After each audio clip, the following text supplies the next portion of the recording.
Hi everyone. We're so excited to be introducing this next panel, and I'm going to pass things off to Dave from CUNY for Abolition and Safety to get the panel started with some intros to the speakers and their fellow organizers. Awesome. Hello, everyone. I'll just give everyone like another minute just to log in and make sure everything is up and running. Yeah, until then, super excited for everyone joining us today on this particular portion of our panel, where we're going to talk about policing, about prison abolition, and everything sort of in between. I think most folks are logged in now. Okay, awesome. We'll get started. So again, hello everyone, and welcome to this panel discussion where we're going to talk about policing, about prison abolition, and like I mentioned, everything in between. And so 1 hour is by no means enough time to talk about all the components and nuances of this important and increasingly relevant topic. But we're going to just kick off the conversation today and make some connections between the larger movement to end carceral punishment systems and logic and the tuition strike demand for Columbia to defund public safety and invest in solutions that prioritize the safety of Black students and West Harlem residents and repair harm caused by prior racist practices of public safety.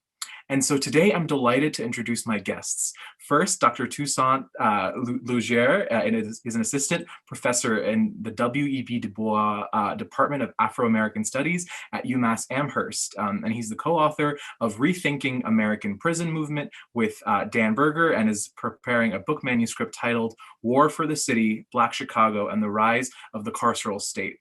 And he's joined by George Ciccariello-Maher, who is an organizer, writer, and radical political theorist, and is currently working on a book called A World Without Police, set to be released this year. And then he's also joined by Anisa Sabur, who's the coordinator of the Coalition for Women Prisoners, an organizer with the Halt Solidarity Campaign to end solitary confinement, and a solitary confinement survivor. And then they're joined by Scott Paltrowitz, who's an activist, organizer, and an advocate for human rights and racial, economic, and social justice, as well as a lecturer at the Columbia School of Social Work. Scott has been most focused on efforts challenging New York's incarceration system and is also active in the Halt Solitary campaign. And finally, I welcome my colleagues, Jada Shannon, Diana Kennedy, Gus Fisher, and myself, Dave, today. And we're from CUNY for Abolition and Safety, an anti-racist cross-campus coalition of students pressuring CUNY to divest from policing, prisons, and to invest in Black safety and well-being on campus. And so I'm so excited. And with that, while we know there's a lot of voices missing from this panel, we're delighted to be joined by such distinguished guests. So thank you again for everyone listening. And so please make sure to write down your questions, and we'll open it up for Q&A for about 15 minutes at the end of the panel. And let's start. And so beginning with you, Dr. Losier, followed by Ms. Sabur, Professors Ciccariello-Maher and Paltrowitz, and then CUNY for Abolition and Safety, I'm hoping that you each can tell us a little bit about how you came to this work, what abolition means to you, and why we can't talk about abolition without also talking about racism and white supremacy. So please, Dr. Losier.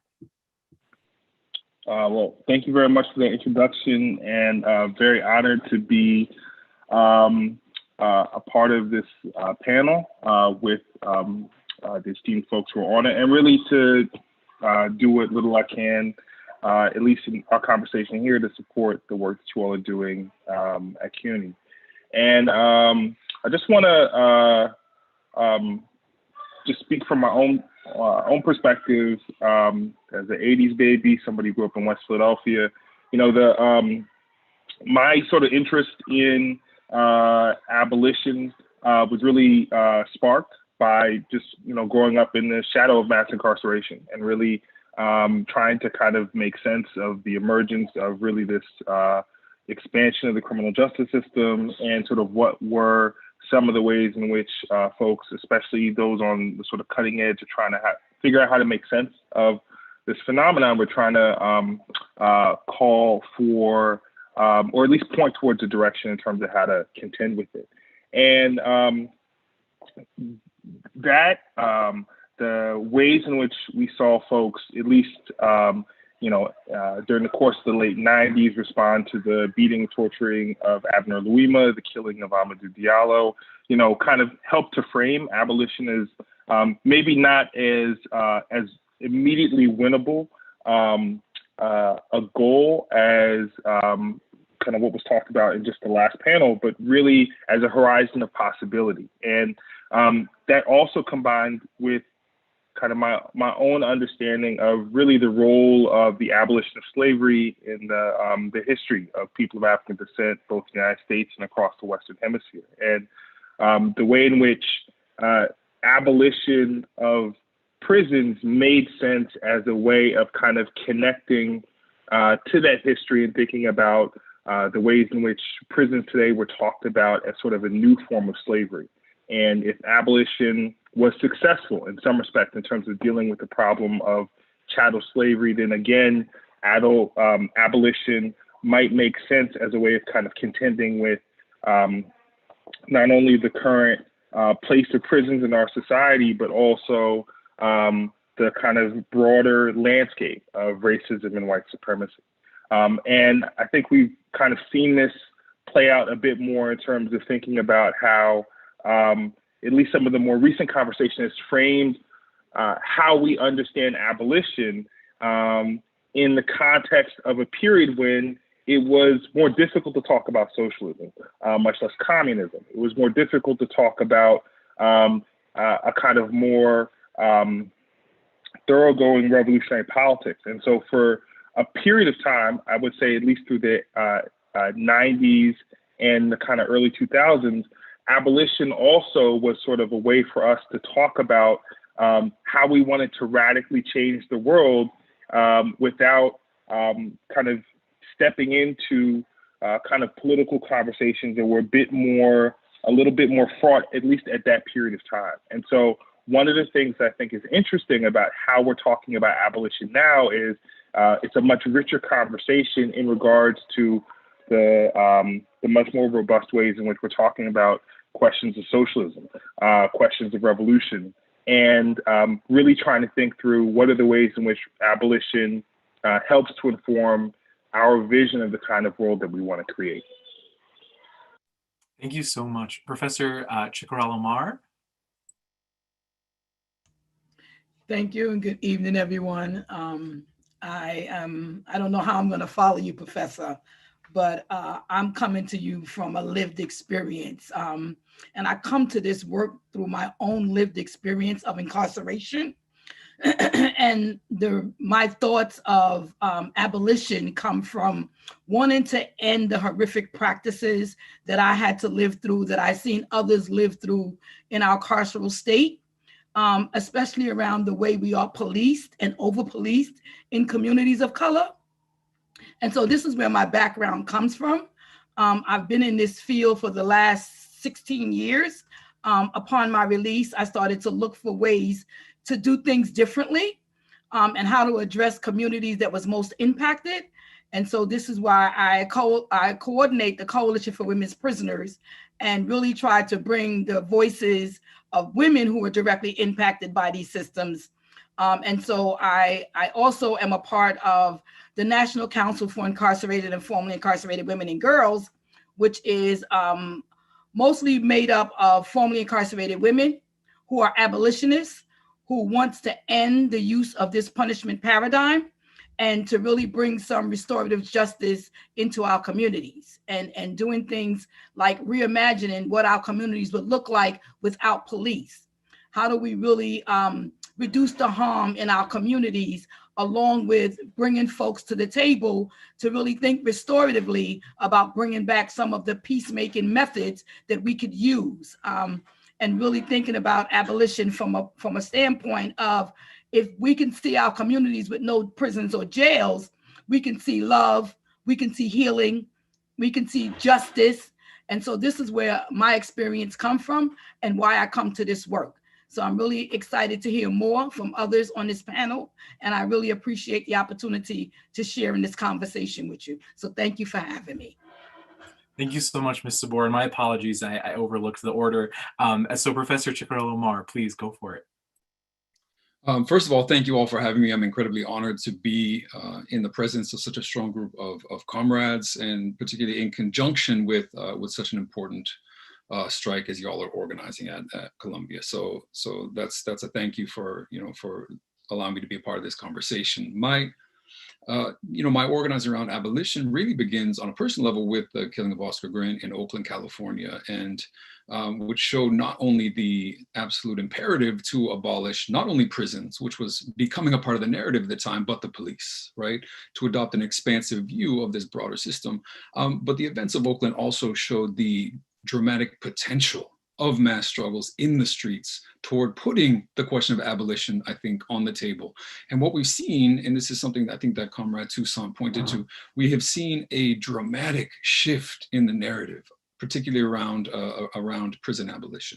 We've seen an arguably fringe perspective, a distant utopian horizon become absolutely taken for granted. Everybody knows that there's a crisis of mass incarceration today. The question is, what do we do about it? And now I think what we're seeing, particularly with the dramatic shift of last May and June, is that police abolition is reaching that same level of mainstream common sense. And this is an important part of abolition as a method. I think it's important to point out the fact that when critical resistance is formed in 1997, nothing could seem crazier. We're talking about 1994, the Omnibus Crime Bill, bipartisan support for criminalization and mass incarceration.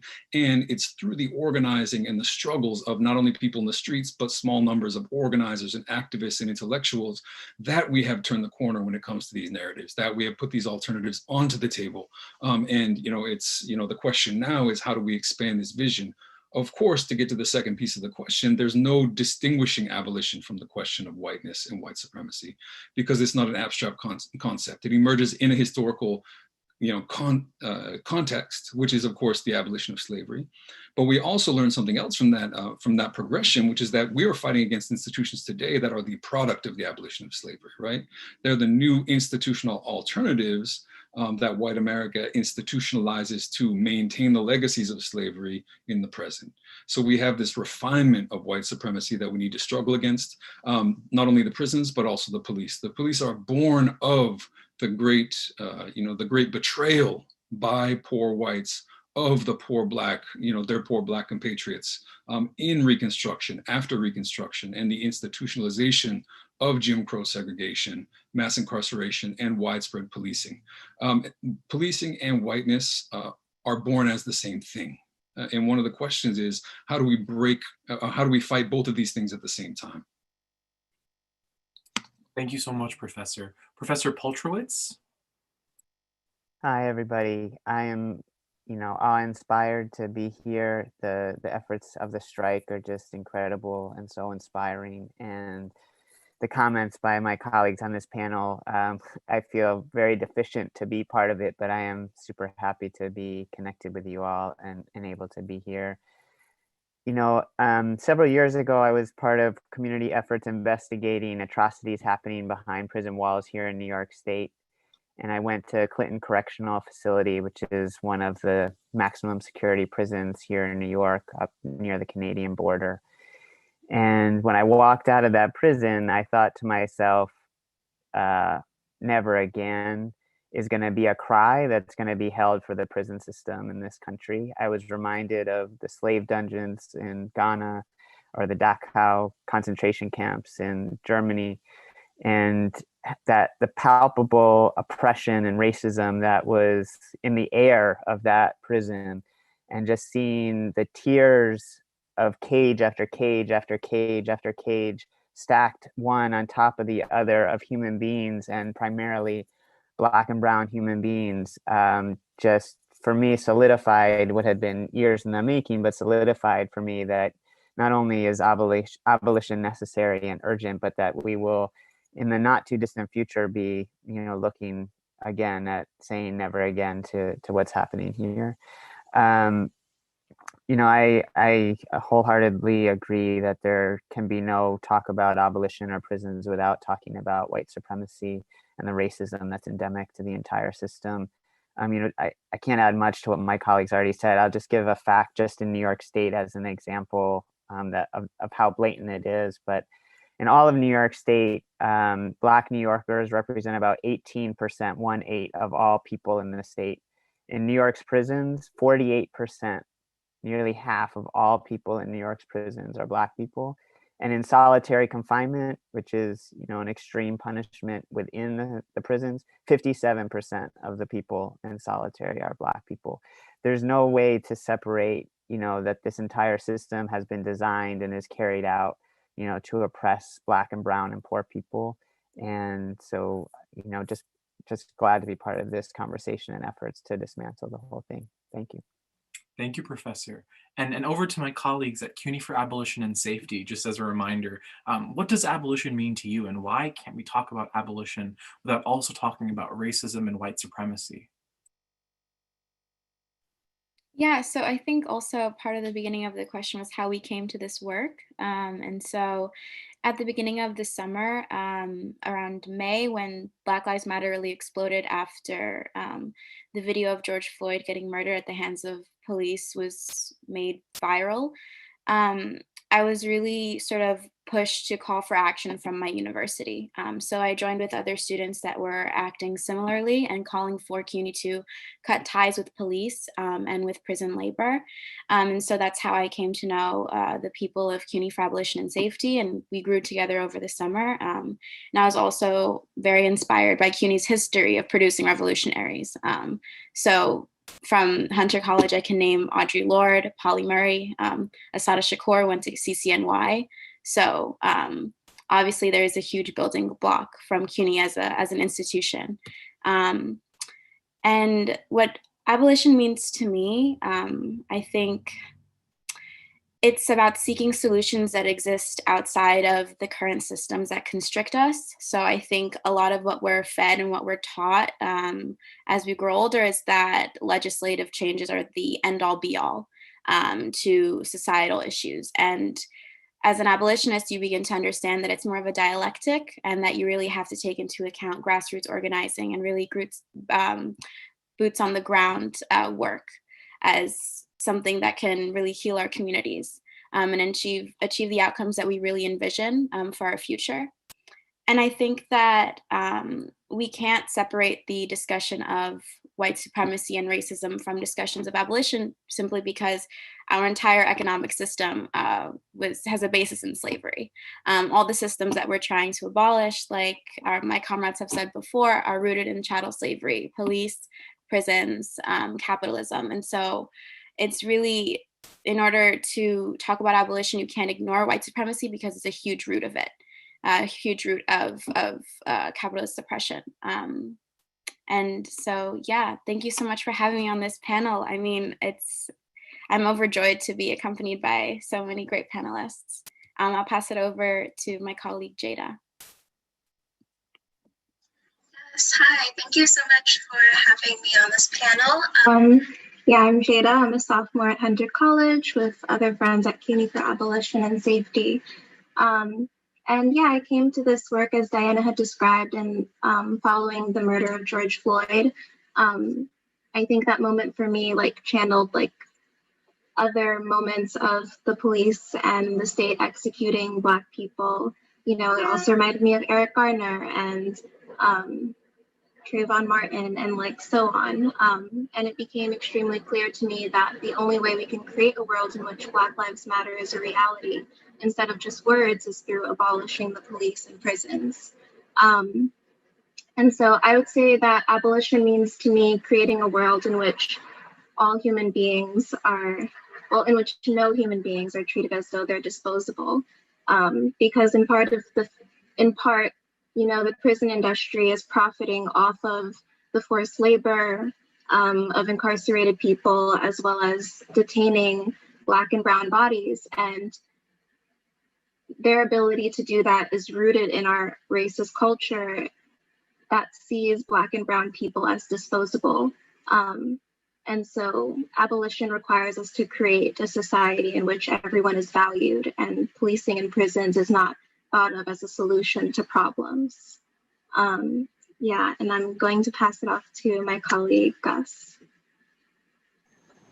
Yeah, thank you so much for that, everyone. I'm Gus. I'm a recent graduate of the CUNY Graduate School of Journalism, and I joined CAS this summer when we formed. And abolition, like at least me, how I understand it, is it's both a long-term vision and everyday strategy for addressing the root forms of violence, whether it's interpersonal violence, economic violence, state violence. And we ask, are these problems going to be solved by putting people in cages, or are they going to be solved by investing in communities? And this punishment culture here is really a product of white supremacy. Like, we know that prisons haven't always existed, and indigenous peacemaking systems and other ways of addressing harm have predated prisons and predated colonization.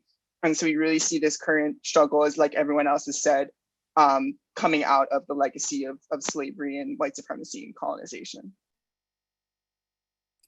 Thank you so much, CUNY for Abolition and Safety. And so moving on to our next question, and you all have already touched a little bit about this, but we know that folks talking and working towards prison abolition is nothing new. In 2003, Dr. Angela Davis wrote, "Are Prisons Obsolete?" making this very case. In 1998, Critical Resistance formed to build power and oppose the prison industrial complex. And before that, Scandinavian philosophers in the 1970s were talking about the end of prisons. So this is a conversation built on decades of organizing, theorizing, and struggle. So I'm wondering if you can help orient us to the current moment.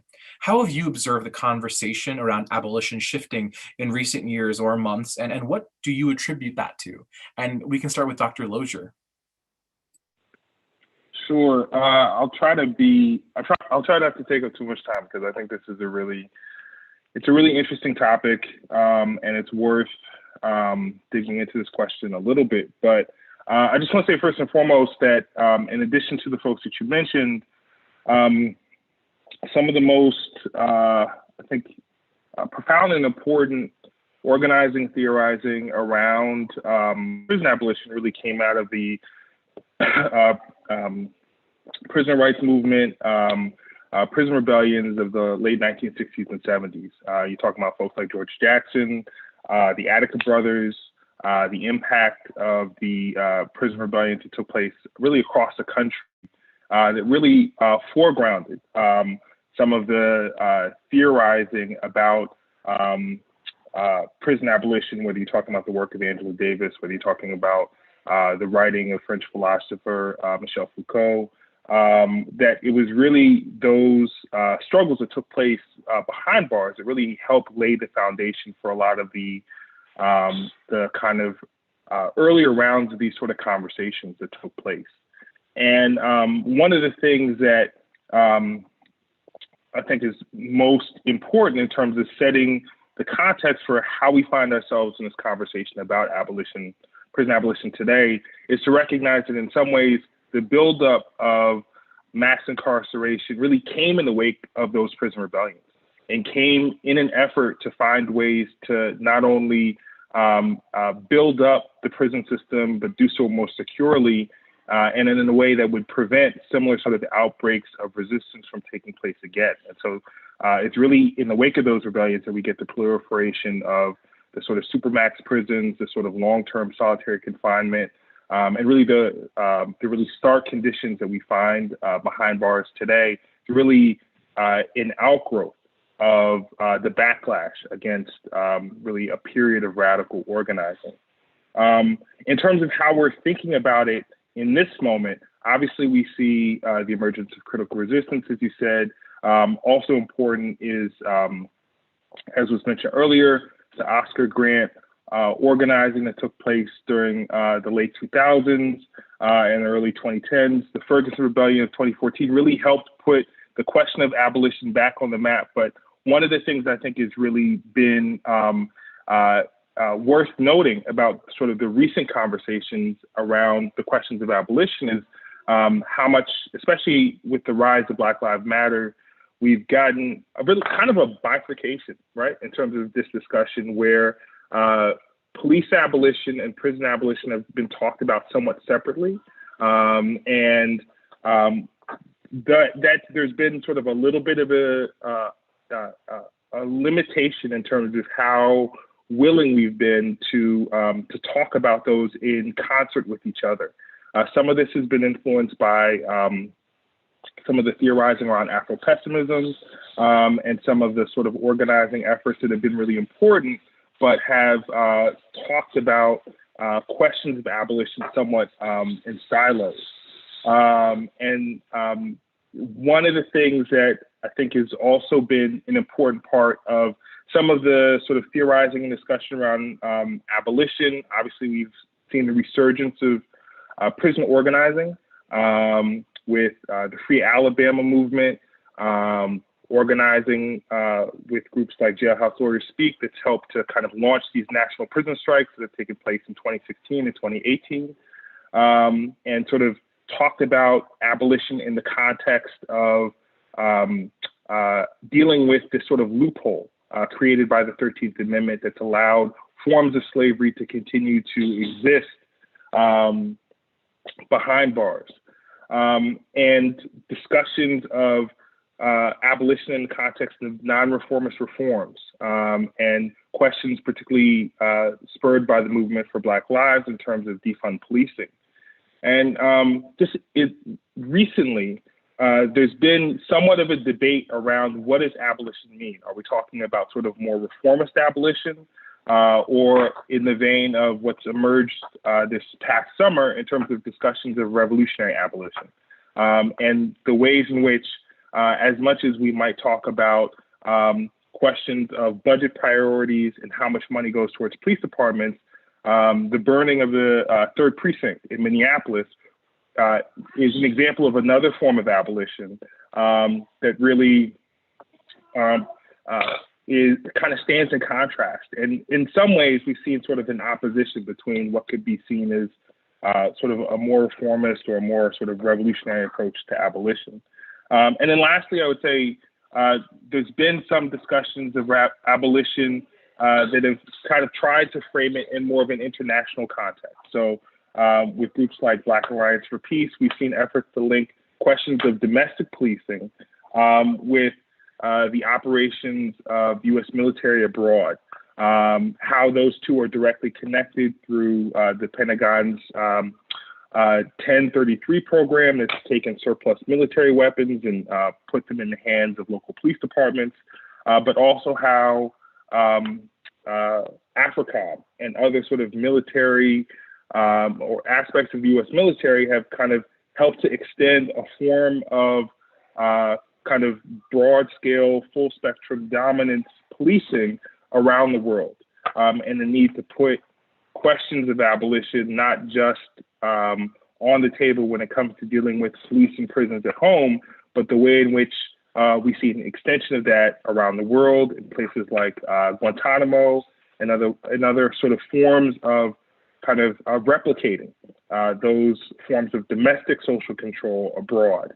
And all I would say is that those have often been sort of separate conversations. And I think one of the things that we really have an opportunity to do, especially coming out of the rebellions of the summer, is really think about how do we put these different strands of a conversation around abolition in concert with each other and really start to weave them into our intellectual work, our everyday conversations, and our organizing. Thank you so much, Doctor. And over to you, Ms. Sabur. So I'm going to tell you the conversations that I've been a part of and been hearing is from directly impacted people. The professor said it, you know, all the uprisings that have happened across the country in different correctional facilities, the folks on the ground really organizing are directly impacted people who have lived experiences, who know that the only true way to end this horrific practice is through abolition, and really coming together and bringing the different pieces of abolition, like police defunding and removing the police from our communities. All of these things really should be collectively worked on and organized around in a way that people who have experienced this are at the forefront, so that they can then be the ones really shutting down the prison system because they know what it's like on the inside, right? I mean, it's good to have people in collaboration with you, but when you have people who have lived experiences, who can really talk and walk the movement, this is what it means for me to be an abolitionist, right? Someone who have lived through it and can now turn around and go back and shut it down. And so this is some of the conversations that, you know, the National Council have been having across states with, you know, different people from different communities who have lived experiences, and telling them, like, you guys need to be at the forefront of shutting down the over-policing in your own communities, right? You need to be at the forefront of shutting down the city jails in your communities. And so I've been a part of those conversations and really inspired by other people who have lived through it and is here with me now, organizing and working around finding ways to bring the restorative justice back to our communities the way it should be, and shutting down all the racist, as we spoke about, punishment paradigms that they use in our communities, and really thinking about ways in which the abolitionist form can take form, and then really begin to uplift those who have been impacted by these systems of racist punishment. So thank you. Thank you so much, Ms. Sabur. And over to you, Professor Ciccariello-Maher.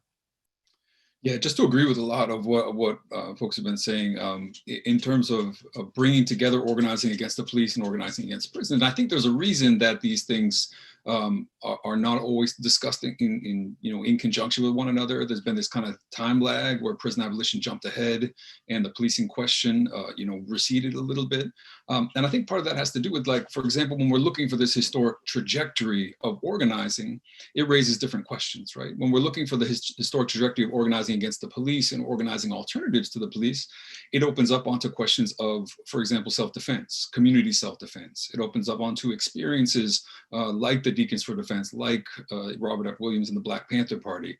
I look at experiences across Latin America for self-defense of communities without the police. And these are the kind of models that we need to talk about, along with models that prefigure an alternative to prisons. And one of the main things that we learned from the history of the first wave of abolition, the shortcomings of the first wave in particular, was, and many have said this, have made this point, that the negative side, in other words, the dismantling side of slavery was primary. And what fell away was the socioeconomic construction side, right? The building of alternatives, the 40 acres and a mule, the socioeconomic and political community alternatives to what would then become policing, mass incarceration. And so the question is, how do we build these alternative structures? How do we build community alternatives, strengthen community organizations, build alternatives for people to call when they are in danger, right? So that they won't be calling the police. One of the myths, the fundamental myths that the police rely upon is the fact that they actually make people safer. And so there's this logic which is tempting, which says, well, as long as we don't have these alternatives, people need someone to call. And that's absolutely true, except when you get into the numbers and you realize the police actually don't make these things better, right? They don't deal with domestic violence, gendered sexual violence, community violence. They make it worse. And moreover, on top of that, and I don't have to tell anyone on this panel this, the millions, indeed billions nationwide that they soak up could be much better dedicated to making communities safe, communities that, in the words of Angela Davis and so many others, in which policing are obsolete. The police are obsolete because they're useless, they're irrelevant, and they're fully unnecessary. Thank you, Professor. Professor Paltrowitz. You're all brilliant. It's amazing. In terms of, how are things shifting, I just would echo, I think the mass uprisings, both behind the walls and in the streets, are what's shifting the conversation and what's shifting the possibility and what's shifting what, opportunities are out there to create a different world that we all want to see. And I think I'll just take the opportunity just to mention, a couple of efforts here in New York that, are moving toward abolition, are not, achieving abolition in the today, but are, working towards, I guess, in the words of non-reformist reforms, and including, work to bring people home from prison, and groups like the Release Aging People in Prison campaign right here in New York that are working tirelessly and growing all across the state to try to bring people home, people who are leaders of the movements inside and should be leaders of the movement out here. And I'll use this as a way also just to plug this week on Wednesday, the 27th. If anybody wants to join, there's a statewide virtual advocacy day for parole justice. And I'm just going to put the link in the chat. So in case anybody wants to join, and since I'm using this chance to plug events here in New York, there's also a series of advocacy days to end solitary confinement as well. So I'm going to put that in the chat. And I think, you know, I just mentioned those efforts because I believe they are abolitionist in nature, and they are working towards, you know, primarily bringing about freedom for people who are currently locked up. And so, you know, just want that to be part of the conversation. Thank you so much, Professor, for sharing those critical events, and they're in the chat. So if folks want to click on those and save those and mark those dates, that'll be incredible. And so moving on to our third question, and this one is directed particularly towards CUNY for Abolition and Safety. So my colleagues, the question is what does abolition look like at CUNY, and how does it connect to the larger movement for abolition, or the work we see happening on campuses to defund public safety or sever ties with local police departments and prisons? And then how does this also connect to the strike? Is there a responsibility for private universities to collaborate with public institutions, especially in New York? What does that all look like for you all?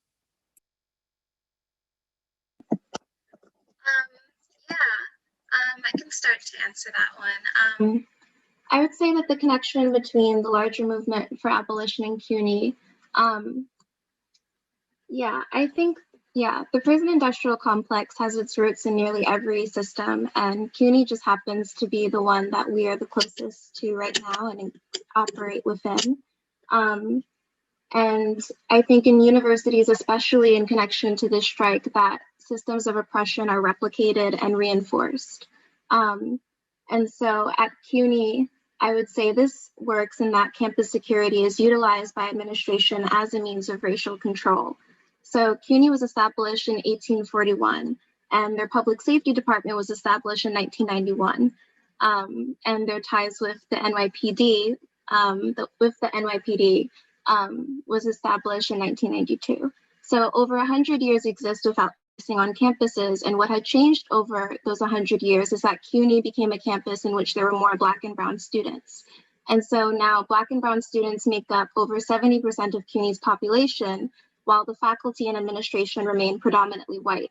And so when I think about abolition, it's very apparent to me the way in which our administration utilizes campus security to control Black and Brown students, to prevent us from protesting for a free public university as CUNY had used to be free, and also generally just as a means of policing us and reinforcing the prison industrial complex that exists outside of CUNY. And so when I think about abolition, it's very important that for the sake of Black and Brown students on campus, as well as for the New York City, that we divest from campus policing, abolish our existing public safety department, and cut ties between CUNY and the NYPD.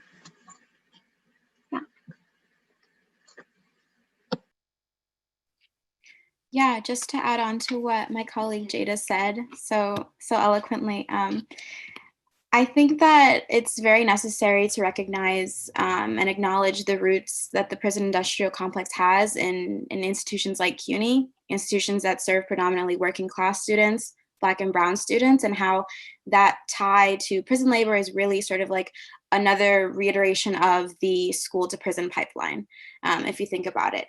And how, as an institution, CUNY being one that serves mainly students of color and having it being over-policed is just sort of like a reflection of what happens in communities on the outside. So I feel like CUNY is really like a microcosm of a lot of what's happening in larger communities. And so how I see abolition happening at CUNY is sort of through groups like CAS and collaboration with other student groups that are really calling our universities to action, really calling them to sever all ties that they have with institutions like Corecraft, which is a manufacturer that utilizes prison labor. And so in order to do that, we really have to think about what the purpose of CUNY is, and it's to support the working class, and it's to support Black and Brown communities. And in order to do that well, and in order to do that effectively, we can't have ties with the police, we can't have ties with prisons, which are the very systems that operate to break down our communities and to harm us. And so I think, to the point about collaborating with private institutions, I think it's wonderful that Columbia is hosting this tuition strike, but I also think we have to acknowledge the elitism and the white supremacy that is inherent in academia, and that creates certain systems where CUNY, a system that I love and that is wonderful and that supports me and other students like me, but is incredibly underfunded by the state. And so I think we really need to acknowledge the fact that private universities do need to have a role in this collaborative effort to support underfunded institutions like CUNY. And so, yeah, I really think that CUNY as an institution itself, it's necessary to abolish these ties that we have with these different systems for us to thrive. I don't see any other future without that happening. But yeah, I'll pass it over to my colleague, Gus. Absolutely, and just to expand on that, with Corecraft, the New York State-owned prison labor industry, this is Diana and I have been interviewing 10 people who have worked for Corecraft, and it's really, we dug into our work when we realized that our own desks at our own schools are being made by incarcerated people being paid 16 cents an hour. And so we see that the prison industrial complex extends far beyond the walls of the prison itself. And of course, these cents per hour wages are modern day slavery, and they have very tangible consequences. In New York State, when you get out of prison, you are sent out with literally, you can look it up, no more than $40 and a bus ticket. And so people are being extracted from their communities, stolen from their communities, then thrown back in, far worse off than when they entered, and they're vulnerable to be re-ensnared by this parasitic system. And we also, from the interviews, we interviewed many incarcerated women who worked for Corecraft, and we're making the hand sanitizer that happened that Governor Cuomo was flaunting on TV over the summer. And when they're getting paid 16 cents an hour, multiple women we spoke to talked about being vulnerable to gender-based violence and coercion by prison guards. They don't have any money to pay for any of the necessities on the inside that are not free. So we've really seen since the 1970s a 500% increase in mass incarceration. You can look up the Sentencing Project, they have this data.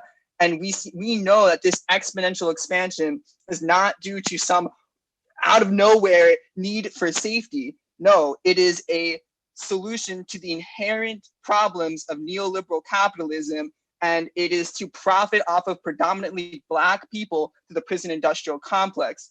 To answer the question, what should we do? And there's a lot of things that could be done, but I think the number one thing to the theme of this panel is, and to W.E.B. Du Bois, is general strike.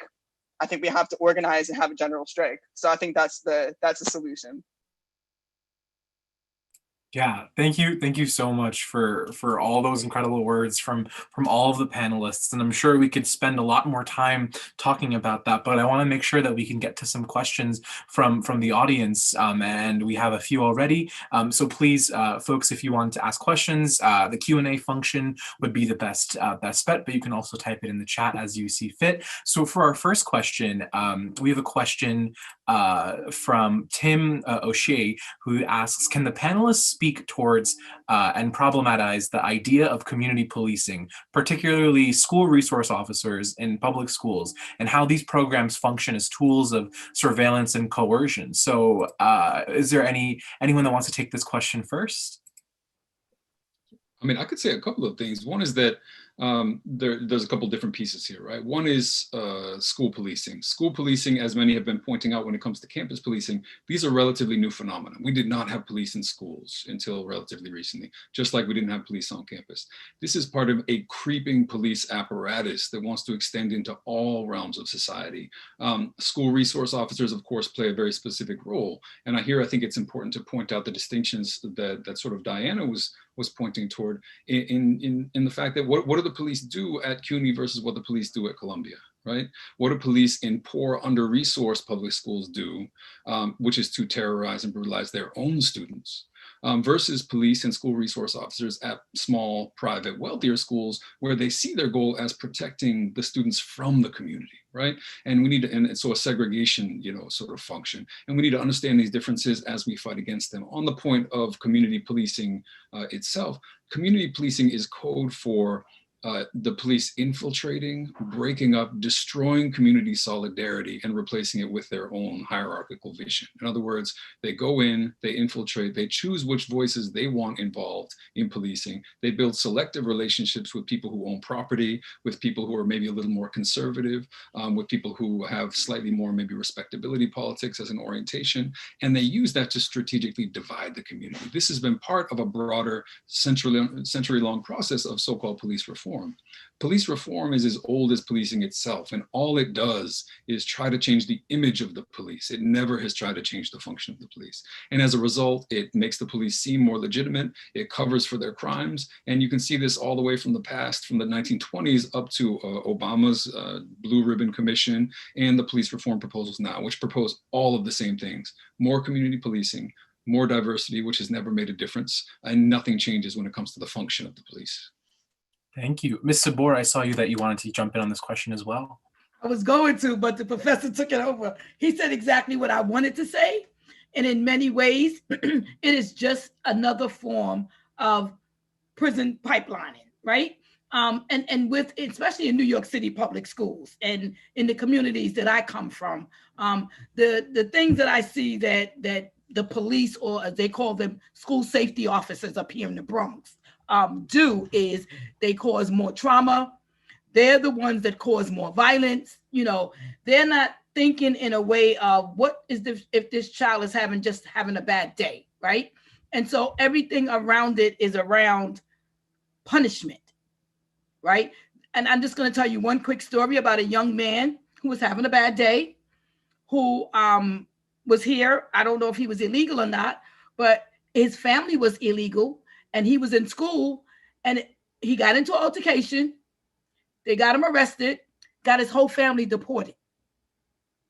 So now he's here, he's incarcerated, and his family is deported.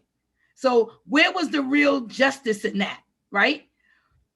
And so I don't believe that there should be police in our schools for any reason, because that's not what schools were made for. They were learning, they're places to learn, right?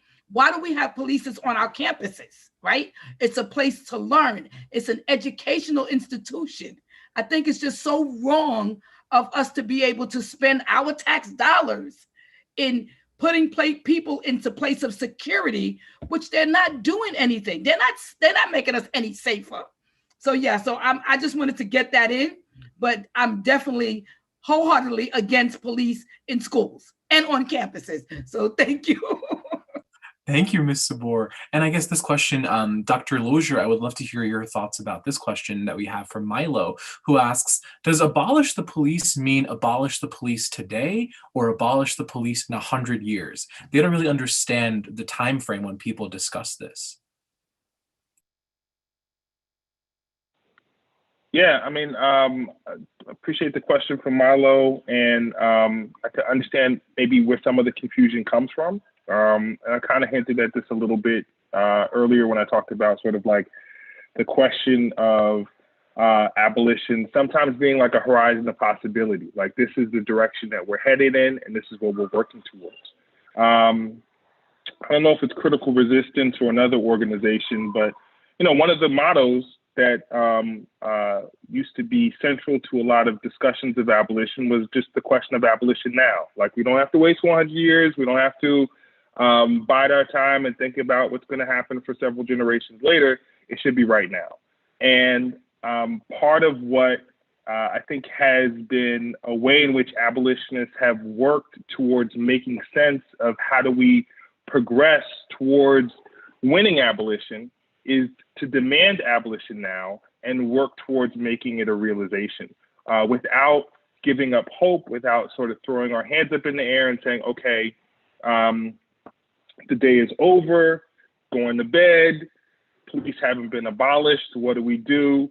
Does that mean I have to throw in the towel and, give up on what's something that seems like it was impossible. And I think part of what demanding abolition now and working towards bringing it into effect as soon as possible is it cuts against what everyone has really spoken about, but the way in which a key aspect of an abolitionist politics is the way in which it cuts against the ideas that are sort of thrust upon us by the ruling class, by white supremacist culture, which is that we need the police, we need prisons.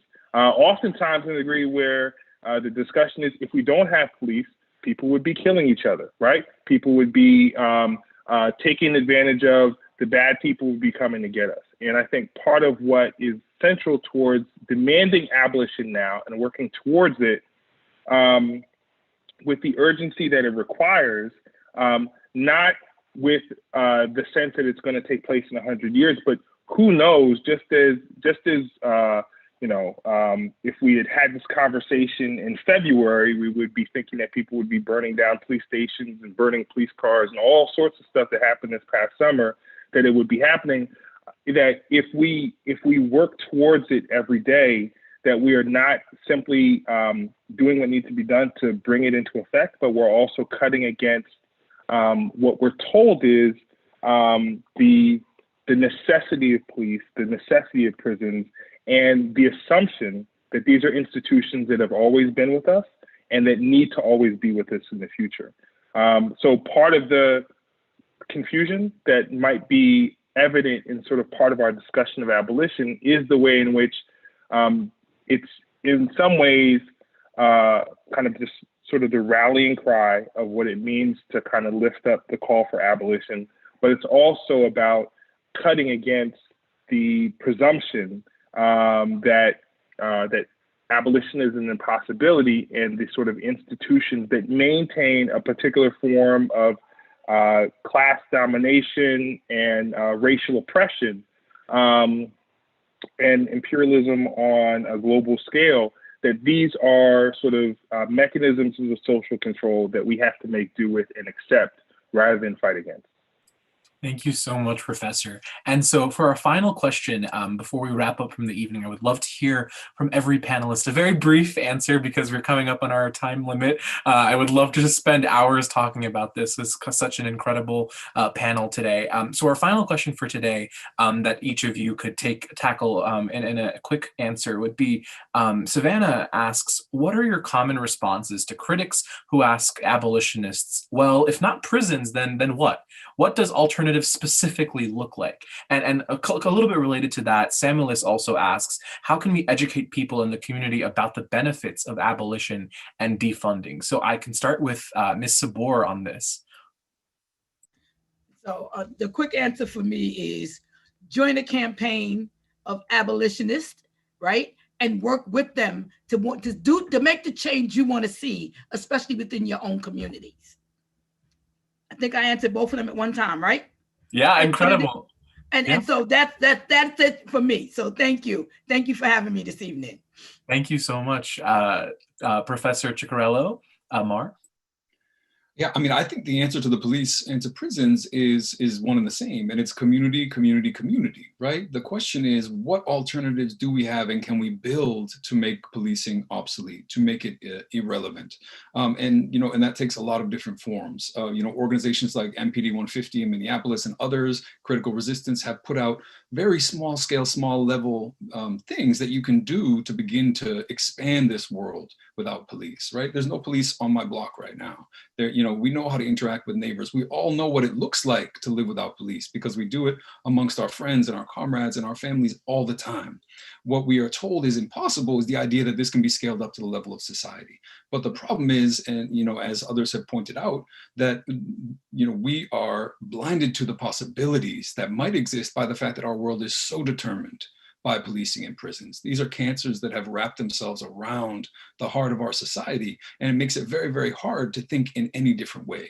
But the advantage, and maybe just to give it like a note of optimism, the advantage to the centrality that policing and prisons have to our society is that small changes can create huge implications. We know that policing is a third rail of this country, because of white supremacy, because of the legacy of slavery, and because when we push on it, it creates chaos, in the symbolic order of this country. It creates the possibility of restructuring how we think about the world, what happened in a dramatic fashion over the past year. And so even small changes in conjunction with these massive demands, total demands for abolition, have transformed the way we think about prisons and are transforming the way that we think about police today. Thank you so much, Professor Paltrowitz. Thank you. I really appreciate the questions. And I think my first response to the question is to push back on the question, because if we know that these are systems, racialized systems of social control, if these are systems of repression, if these are systems of violence by the state, we don't need an alternative form of repression or violence or racialized social control. So basically, going back to the previous question and the great responses from the professors, is that we need to end these things today because they actually are just these systems of violence and state repression. And so we don't need an alternative to that in order to end them. And if the purported justification of these systems is about violence, addressing violence and promoting safety, then these are systems that are the exact opposite of that. They actually foster violence, they create violence, they're violent themselves, but they also create more violence in our communities. So the first alternative is just to end it completely. And then if we're talking about, well, what if we, to me, it's instead of what's the alternative, it's if we were going to start from scratch and we were to figure out how do we promote healing and safety and community in our communities, how do we build from there? And I agree with the comments that have been made, till now, which is those are rooted in community structures that already exist, and to build upon it. We know the things that make us safe. We know the things that make us healthy, and that is access to education and healthcare and housing, and the things that make us and economic security. All of those things are what actually address violence and actually make us safe. And so that's where we would have to start. But to me, first and foremost, we don't need an alternative to these systems, because these systems are the problem. They are the violence. They are the state repression. They are the racist systems that they are. Thank you so much. And before we close out, Diana from CAS, if you wanted to just comment on this question. Yeah, I think one of the main things we have to understand is that we have to eliminate this culture of punishment and the idea that the only way to react to harm is through punitive measure. I think something that we really need to emphasize is love and community healing, and really reinforcing resources that allow growth and foster healing, instead of thinking that policing and prisons are the only solution, that they're a solution at all, because they're not. So I think the greatest takeaway is that we can't grow, we can't move forward unless we eliminate these systems that cause us harm and reap violence. Thank you so much. And what a great way to end this incredible panel. Thank you so much. It's been an honor being here moderating with such incredible voices. And so I will pass it over to Dara to transition to the next panel. Thank you all. Thank you. And really just want to take a moment to thank all of the panelists for sharing your insights and your expertise with us today, and also to all the attendees for this panel and others who are joining in the discussion. In the last few moments, we really just wanted to post a few resources in the chat in addition to what's already been shared, for ways that you can get involved with efforts on Columbia, at CUNY's campus, at all of these different places to really make abolition a reality. And so I'm going to be posting some of those links and resources, and we'll stay on for just a few moments so that you can pull from it what you are interested in getting involved in. Thank you all so much.